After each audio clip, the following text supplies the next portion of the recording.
नमस्कार विद्यार्थियों। आज हम कक्षा 12 का पाठ पढ़ेंगे 9 नंबर। पाठ के कवि है फिराक गोरखपुरी। ये मुख्य रूप से उर्दू भाषा के कवि हैं। जैसे हम कक्षा 11 में पाठ पढ़ाता है उर्दू का दुष्यंत कुमार की गजल, उसी तरह से ये भी उर्दू भाषा के कवि हैं। और हिंदी के अंदर दो ही कवि हैं जिनकी रचनाएं उर्दू होते हुए भी हिंदी में लगती है। एक तो फिराक गोरखपुरी और एक है दुष्यंत कुमार। इनका वास्तविक मूल जो नाम था बचपन का, ये नाम था रघुपति सहाय, लेकिन अपनी रचनाओं के अंदर ये फिराक गोरखपुरी नाम से प्रसिद्ध हुए। और गोरखपुरी शब्द इसलिए लगा हुआ है क्योंकि इन्होंने अधिकांश जो रचनाएं हैं वो गोरखपुर उत्तर प्रदेश में की। और गोरखपुर स्थान है किस लिए प्रसिद्ध है? वर्तमान में जितनी भी धार्मिक पुस्तकें गीता प्रेस गोरखपुर से छपती है। इनका जन्म 28 अगस्त 1896 को गोरखपुर उत्तर प्रदेश में हुआ और इनकी मृत्यु 1983 में हुई उत्तर प्रदेश में। इनकी प्रमुख रचनाएं हैं, सभी रचनाएं उर्दू भाषा में, ज्यादा कोई विशेष रचनाएं नहीं की, लेकिन फिर भी ये बड़े प्रसिद्ध हुए। एक इनकी रचना है गुले नगमा, जिसके लिए इनको क्या मिला था? साहित्य अकादमी पुरस्कार मिला था। दूसरी इनकी रचना है बज़्म जिंदगी और तीसरी है रंगे शायरी। 3 रचनाएं हैं, ये याद कर लेना, ठीक है। अब पाठ के अंदर इनकी 2 चीजें दी हुई, एक तो रुबाइयां है और एक गजल है। रुबाइयां गजल की तरह की एक प्रणाली है। जैसे हिंदी के अंदर छंद होते हैं, 4 पंक्तियों का एक छंद होता है इसमें, जिसे रुबाई बोलते हैं। पहला, तीसरा और चौथा जो होता है इसकी लाइनें मिलती है उसमें, ये एक तरह से छंद है। तो इन दोनों रचनाओं के अंदर एक तो इंसान के द्वारा इंसान पर जो बिताई जाती है, क्योंकि इंसान को सुख देने वाला और दुख देने वाला दोनों कौन होता है? इंसान ही होता है। एक उस चीज का वर्णन किया गया। दूसरी, उर्दू जो शायरी है, हिंदी में जिसे हम शायरी बोलते हैं, उर्दू में उसी को क्या बोलते हैं? गजल बोलते हैं, ठीक है। शायरी गजल एक चीज है। तो उर्दू जो शायरी है वो अपने लाक्षणिक प्रयोग और चुस्त मुहावरेदारी के लिए विख्यात है। मुहावरे होते हैं वो भी क्या होते हैं? बड़ी सुंदर होते हैं इसके अंदर।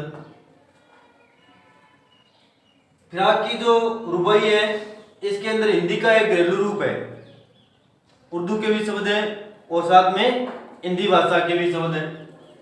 प्रस्तुत पाठ के अंदर फिराक की एक रुबाई है और एक क्या है? गजल है, जो हम आगे पढ़ेंगे। रुबाई के बारे में मैंने आपको बता ही दिया, ये एक तरह का क्या है? छंद है। हिंदी के अंदर जिस तरह छंद होते हैं उसी तरह का छंद है, जिसमें कितनी पंक्तियां होती हैं? 4 लाइनें होती है। और इसे पहली, दूसरी और चौथी पंक्ति जो होती है उसके अंदर तुक मिलाया जाता है। तो क्या होता है?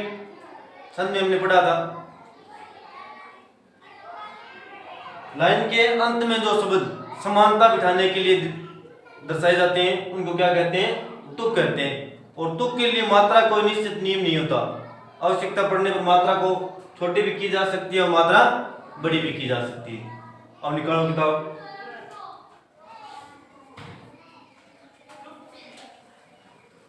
जीवन परिचय हमने पढ़ लिया। अब मूल पाठ में देखो, पहली है रुबाइयां। अब पहला जो पद्यांश है रुबाई है, उसके अंदर एक बच्चे की बाल्यावस्था का वर्णन किया गया है। छोटा जो बच्चा होता है वो किस तरह से खेलता है, माँ उसे किस तरह से लाड दुलार करते हैं, उसी का वर्णन है। आंगन में लिए चांद के टुकड़े को खड़ी, हाथ पे झुलाती है उसे गोद भरी। अब चांद का टुकड़ा किसे कहा गया पाठ में? छोटे बच्चे को कहा गया। तो माँ अपने चांद के समान टुकड़े अर्थात अपने बच्चे को लिए हुए खड़ी है। कहां पर? आंगन में। कभी वह उसे हाथों से झुलाती है और उसे कभी क्या है? गोद में भर लेती है। रह रह के हवा में जो लोका देती है, लोका माने उछालना, कभी कभी वह अपने बच्चे को जब हवा में ऊंचा उछालती, बच्चों वजह क्यों? जी ऊंची ना फेंका ना, बच्चों के वो दुखी हो गो हंसने लग जाओ बुन तो फेंक दिया ऊपर पंखो चालतो फिर रोना। लेकिन बच्चे के अंदर भी एक विशेष बात है, छोटे बच्चों ने 3 या 4 साल तक हो बिना 8 फुट तक ऊंचो ले गए नीचे पड़ भी जाने तो विशेष चोट को नहीं आना, क्योंकि शरीर भी बड़ो मुलायम है। तो उसी तरह से माँ उसे बार बार क्या कर रही है, वहां के अंदर ऊंचा उछाल रही है, गूंज उठती है खिलखिलाते बच्चे की हंसी, और उसे बार बार ऊपर उठाने के कारण बच्चा है वो खिलखिलाने लगता है और हंसने लग जाता है। यहाँ तक ये एक रुबाई है, इस तरह से याद करनी है। ठीक है, दोबारा मैं बता देता हूँ इसका। एक माँ आंगन में अपने चांद के समान बेटे को लिए हुए खड़ी है, कभी वह उसे हाथों से झूला झुलाती है और कभी वह उसे गोद में भर लेती है। रह रह के वह जब कभी उसे हवा में ऊंचा उछालती है तो बच्चे की खिलखिलाने और हंसने की जो ध्वनि है वो आंगन के अंदर गूंजने लग जाती है। ये इसकी व्याख्या है। ठीक है, नंबर 2 देखो, नहला के छलके छलके निर्मल जल से। अब छोटा जो बच्चा है उसको नहलाना आसान है या मुश्किल है, ये बताओ। मुश्किल है नहीं, क्यों मुश्किल है? हाँ, पहली बात तो बच्चा रोने लग जाएगा, और दूसरी बात जैसे ही बच्चे को नहला धुलाकर तैयार करेंगे फिर जिस पानी से वो नहाया था उसी में वापस आकर लेट जाएगी। भी पानी में खेलने लग जाए, किचड़ में हाथ का मुंह कर ले।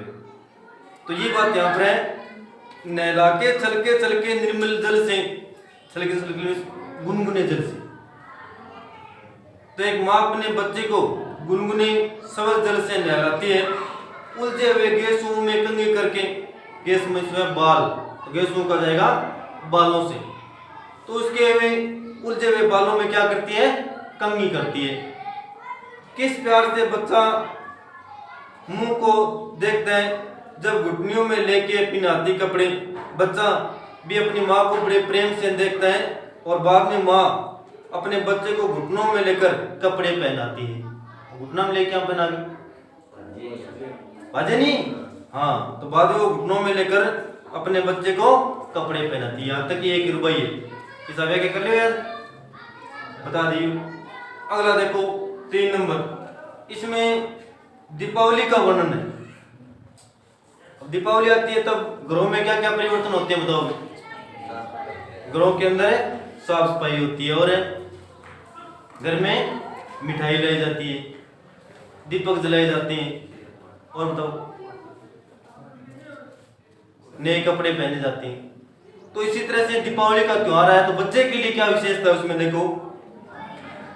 दिवाली की शाम घर पोते और सजे, चिन्नी के खिलौने जगमगाते लाए। दीपावली की शाम को या दीपावली के त्योहार पर घरों पर रंगाई पुताई की जाती है और सजावट की जाती है, और चिन्नी के नए नए खिलौने भी घर के अंदर लाए जाते हैं। दीपावली पहले दिन ले लो नए नया बर्तन और भी बहुत सारी चीजें ला। तो दीपावली के समय घर के अंदर रंगाई पुताई होती है, घरों को सजाया जाता है और चीनी मिट्टी के नए खिलौने घरों के अंदर लाए जाते हैं। वो रूपवती मुखड़े पे एक नरम दमक दमक मनवे चमक, लेकिन उस छोटे से बच्चे के सुंदर चेहरे पर भी एक चमक आ जाती है। बच्चे के लिए दीपावली अलग है। कैसे? बच्चे के घरोंदों में जलाती है दिए, घरोंदे में घर में, और जब वह बच्चे के घर के अंदर दीपक जलाती है तो बच्चा बड़ा ही प्रसन्न हो जाता है। और देखो बच्चे के लिए भी दीपावली का नृत्य में तो कभी आपको जो कोई मकान बनाए हो नहीं बटा दीपक जलाना के हो जरूरी है। तो जब वह बच्चे के घर में दीपक जलाती है तो बच्चा भी क्या हो जाता है, बड़ा प्रसन्न हो जाता है। यहाँ तक ये रुबाई है। कल ऐसा यार। अगला देखो, आंगन में ठुनक रहा है जिद आया है, बालक तो है चांद पे ललचाया। ठुनक मानी खेल रहा, रो रहा है। ठुनक ना नहीं आपका अंदर जिद मिस जिद पर अड़ा हुआ है, ललचाया मिस आकर्षित हो गए। बच्चा आंगन में ठुनक रहा है और अपनी जिद पर अड़ा हुआ है। जिद क्या है उसकी देखो, बालक तो है चांद पर आकर्षित हो गया। देखो बच्चा आंगन में खेल रहा है और इस बात के लिए ठुनक रहा है कि उसे चांद चाहिए। और चांद ने बताओ ऊपरियों तोड़ के ले आके बिंद दे, इसे कोई है बनी हो नहीं कोई। तो बच्चा देखो चित्र के अंदर देखो माँ दिखाई नहीं साहब, अब बच्चा देखो शीशो ले रखे भी माँ चांद दिखाना आ रही, क्या वो देख चांद तन तोड़ के मैं ले आ दी। दर्पण उसे देख के कह रही है माँ देख आईने में चांद उतराया। बाद में माँ उसे दर्पण में चांद दिखाती है और कहती है कि देख आईने में चांद उतर कर आ गया है। और उसके बाद में बच्चा बड़ा प्रसन्न हो जाता है कि चांद किसके पास में आ गया, बच्चे के पास में आ गया। यहाँ तक कि 1 रुपये है। अगले में देखो रक्षाबंधन के त्योहार का वर्णन किए। अब रक्षाबंधन देखो पीछे बताइए, रक्षाबंधन के त्योहार की क्या विशेषताएं भी, राखी बांधी जाती है भाई के द्वारा बहन को या बहन के द्वारा भाई को, हैं? बहन के द्वारा भाई को। अब की बात देखो कई लोग तो नए त्योहार शुरू कर दियो, कई जगह लड़का है बंग है बहन नहीं है बे भाई भाई आपसे राखी बांधना। आगे धीरे धीरे वही मॉडर्न जमाना आ जाए, है नहीं? देखो सही गलत को था अपने आगे देखो। तो इसमें देखो रक्षाबंधन का वर्णन किया, और छोटे जो बच्चे होते हैं उनको रक्षाबंधन पर देखो राखी बांधने से खुशी होती है, और जितनी ज्यादा राखी होगी बच्चा उतना ही ज्यादा प्रसन्न होगा। अब कहीं की छोटे छोटे टापड़ देखो हाथ में ठूं लेकर हटता ही भरे रखते रखने में नहीं। तो उसी का वर्णन देखो रक्षाबंधन की सुबह रस की पुतली छाई है घटा गगन की हल्की हल्की।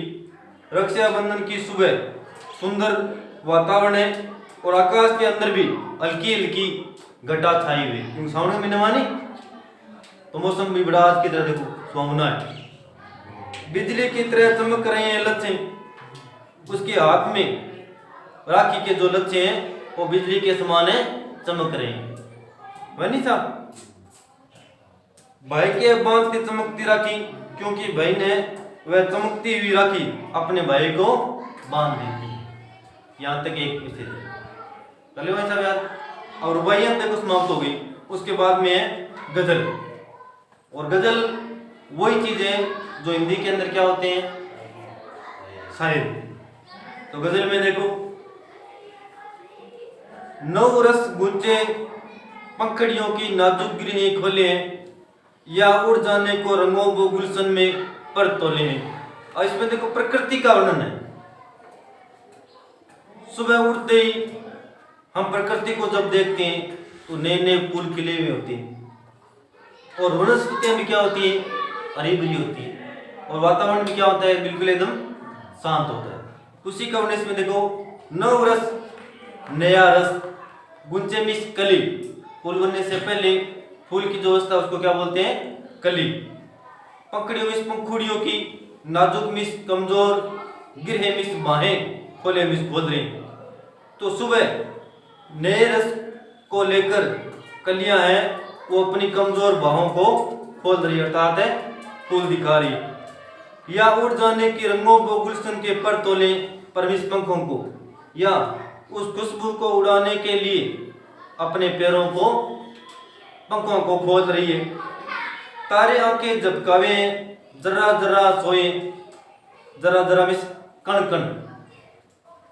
तो तारे रात में आंखें झपकाते रहते हैं क्योंकि उसमें कण कण सोया हुआ है। देखो अपन जी सोआ भी तारा के करे जाग जाए जी, अपन दिन जगह मीठे में तारा के वे सो जा नहीं। तो वही यहाँ पर बोल रहे हैं तारे आंखें झपकाते रहते हैं क्योंकि रात में कण कण मिट्टी का सोया हुआ है। तुम भी सुनो यारो सब में सन्नाटे कुछ बोले, सब मनी में रात। तुम भी सुनो दोस्तों क्योंकि रात के समय सन्नाटे भी कुछ है बोलते रहते हैं। यहाँ तक एक गजल कल सब यार। और इससे पहले के अंदर प्राकृतिक जो स्थिति है उसका वर्णन है। अगला देखो हम हो या किस्मत हो, हमारी दोनों को एक ही काम मिला। किस्मत हमको रो ले हम किस्मत को रो ले। अब इसमें किस्मत का वर्णन किया, और व्यक्ति किस्मत को तभी दोष देता है जब वो बिल्कुल निराश होता है। कोई भी चीज के अंदर नुकसान लग जाओ दान रूप कमाते फेल हो जाओ। फेल होने के बाद में लास्ट में किन दोस्त देवा और मान लो थे तो फेल हो ही को नहीं तो थे फेल लॉकडाउन का होंगे जाओ फेल हो गया।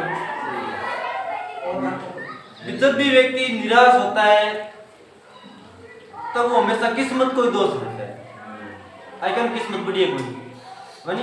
तो ये देखो कवि यहाँ पर कहते हैं हम हो या हमारी किस्मत हो, हम दोनों को एक ही काम मिले। कभी किस्मत हमको रोने लग जाती है और कभी हम किस्मत को रोने लग जाती है, क्योंकि दोनों क्या है, निराश है। जो मुझको बदनाम करे काश वे इतना सोच के मेरा पर्दा खोले या अपना पर्दा खोले। पर्दा का यहाँ पर अर्थ है भेद।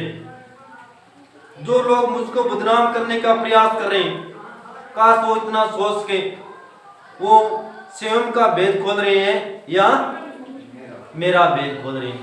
अब इसके अंदर ये बात है मुख्य है, कोई व्यक्ति किसी दूसरे व्यक्ति को बदनाम नहीं कर सकता, झूठा। अब बदनामी इतना हो सकता है जो उसमें चल रहा है उसमें उस व्यक्ति के लिए कठिन परिस्थिति आ सकती है, लेकिन अगर वो व्यक्ति सच्चा है तो जैसे जैसे समय बीतेगा सच्चाई एक न एक दिन जरूर आएगी। वह नहीं कई बार कोई आदमी की नहीं बदनाम मौकों घुस के, लेकिन टाइम दिया बीते वो नहीं सच्चाई हमेशा सामने आती। तो भी टाइम आदमी निराश नहीं होनी चाहिए। तो ये इस पर कहा है जो लोग मुझको बदनाम करने का प्रयास कर रहे हैं काश वो लोग इतना सोच के वो लोग मेरा भेद खोल रहे हैं या स्वयं का भेद खोल रहे हैं। यहाँ तक एक शायरी है। चलो ऐसा बयान अगले में देखो, ये कीमत भी अदा करें हम बदरुस्ती है होशोवास, तेरा सौदा करने वाले दीवाना भी होले। दीवाना मानी हुए पागल, बदरुस्ती है होशोवास मानी हुए विवेक के साथ। तो ये लोग अपने होश के साथ कीमत भी अदा करते हैं, तेरा सौदा करने वाले ये लोग दीवाने भी हो सकते हैं। तेरे गम के पास है अदब है, कुछ दुनिया का ख्याल भी है, सबसे छिपा के दर्द के मारे चुपके रोले। अदब माने सुंदर, तो तेरे गम के जो पासे हैं वो बड़े सुंदर हैं, क्योंकि तुम्हें दुनिया का भी ख्याल है। तेरा सौदे करने वाले लोग नहीं, सबसे छिपा के दर्द के मारे मारे चुपके क्या है, रोते रहते हैं। इसमें देखो तो जिया है वही व्याख्या में। अगला देखो, फितरत का कायम है तवाजुन आलमे हुस्नो इश्क में भी, उसको उतना ही पाते हैं खुद को जितना खो लेते हैं। और आलमे हुस्नो इश्क में सौंदर्य और प्रेम का संसार, उर्दू भाषा का शब्द है, ठीक है। तो इसका अर्थ है सौंदर्य और प्रेम का संसार।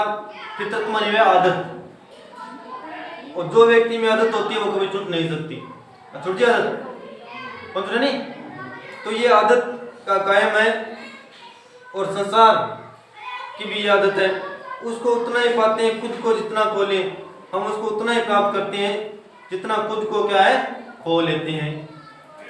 अब ताब असार ने पूछो तुम भी आंखें रखो, ये जगमग बैंतों की दमक है। अबोतावसर में चमक दमक के साथ, तो ये लोग चमक दमक के साथ भी अपनी आंखें रखते हैं।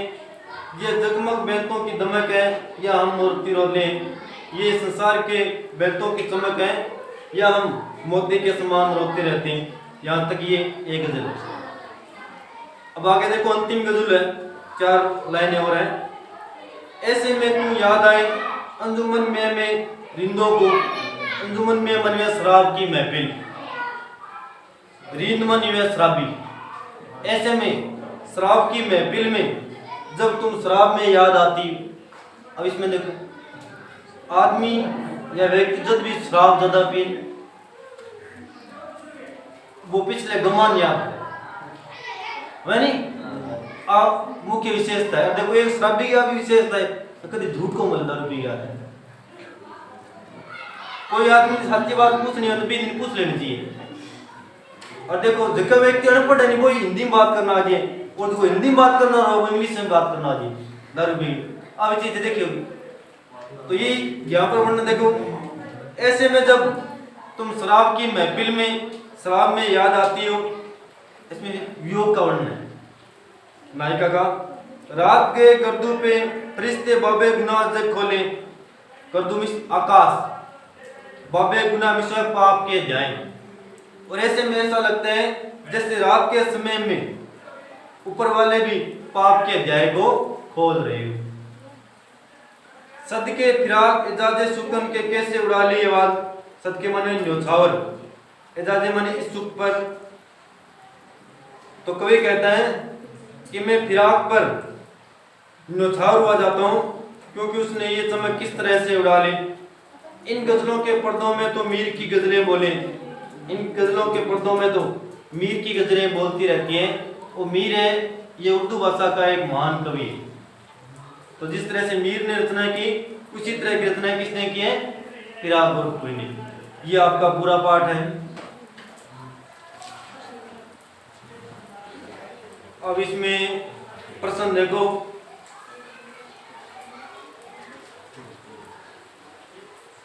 दो नंबर 3 नंबर, 2 नंबर और 3 नंबर दो तो प्रश्न कर लेना। और कवि के जीवन परिचय के अंदर ये पूरा जीवन परिचय लिखना है, ठीक है।